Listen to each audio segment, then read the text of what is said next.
wale OG fans wa Top Gear, nakumbuka ile Hilux yenye Top Gear walirusha kwa ocean, wakaipitisha kwa manyumba, wakaiangushia caravan.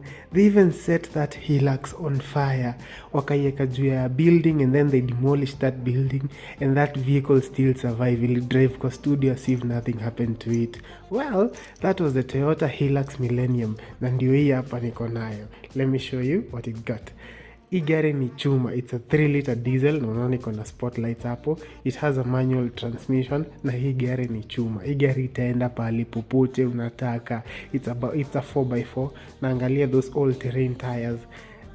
Hii gari ni chuma hii. You'll enjoy this car. For 780,000 you can come get yourself this vehicle. Itakubamba. It's a reliable car. Top Gear walisha test. I don't know what more tests you need, mazi. Walisha test discover it's very indestructible. It's built for tough terrain na heavy workloads. Na hapo kwa interior ndio hiyo, the interiors you can see iko na a manual gearbox, iko na ile gear nyingine ya kuselect 4x4 na different drive ranges, na handbrake ni ile kitambo ya kuvuruta. So this car is very very very good for off-road purposes. Inaweza kuwa project car yako ingine safi. So DM us today, get yourself this Toyota Hilux, na join our WhatsApp channel, link on bio.